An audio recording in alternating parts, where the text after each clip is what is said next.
Greetings, fellow golfers. My name is Jody F. Dean. I'm the PGA head and teaching professional here at Goldsboro Municipal Golf Course, Goldsboro, North Carolina. We're going to start this segment, and we're going to what we are going to do is we're going to do this segment on distance.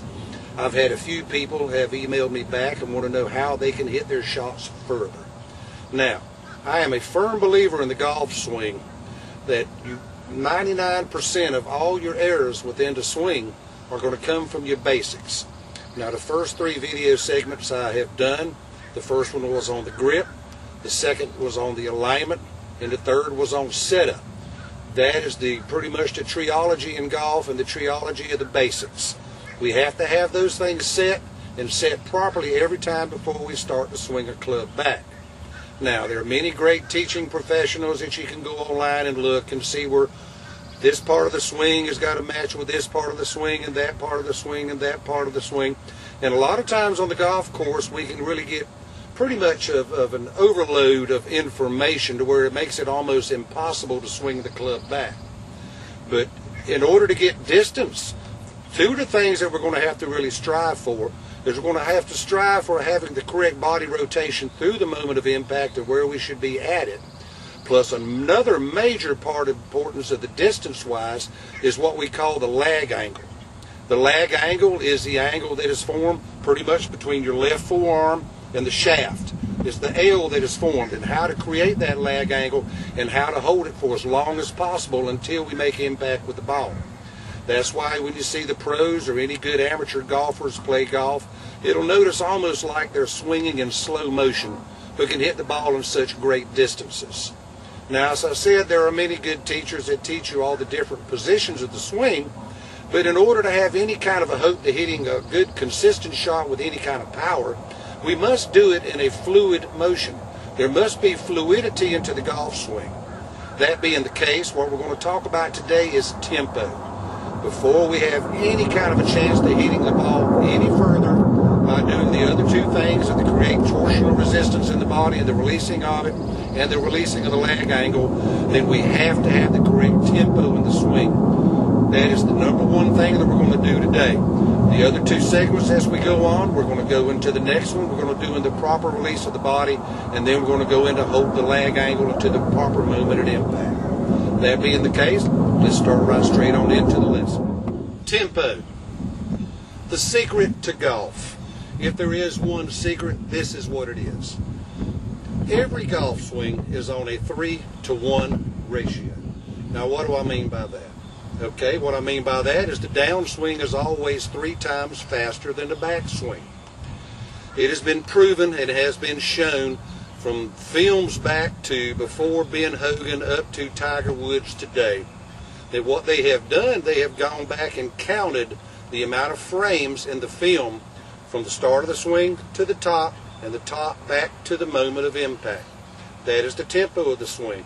They have always found that every swing of every professional golfer, every good amateur golfer, a lot of you great amateur golfers you see at your local golf course are all on the 3-to-1 ratio. What I mean by that is they counted the amount of frames that it took from the start of the swing to the top of the swing and from the top back to the moment of impact. Every one on a 3-to-1 ratio.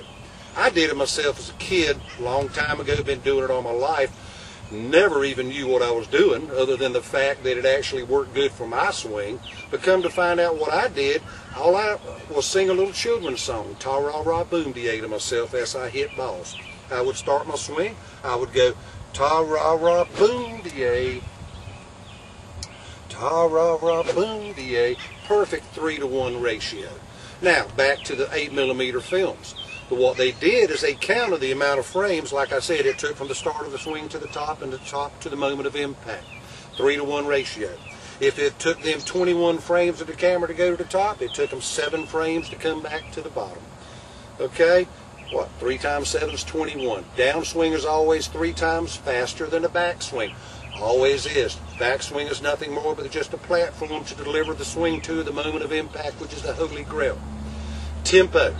3-to-1. Now, how fast do you swing? Well, that's a good question too. That is the rhythm of the swing. The rhythm is the speed, just like the rhythm is the speed of the song. whether it be a fast hip-hop song or a slow little Viennese waltz or something. I can't tell you what that is because I don't know what your own internal rhythm is. You might be the type of person that likes to do things really fast. If it is, your rhythm's going to be faster. You may be counting 1, 2, 3, 4, 5, 6. That's fine. But it's your internal rhythm. That's what you've got to find out yourself. You could be more laid back. You may have more of a 1, 2, 3, 4, 5, 6. Makes no difference. But the tempo has to be the exact same on every one. Because the tempo and the rhythm is all going to make a difference to the point of timing. Where are you at the moment of impact? That is the key to golf. We have to get in correct tempo. We have to have fluidity into the golf swing. We have to dance with the golf club. We've got to put all the parts together to where they look like one motion.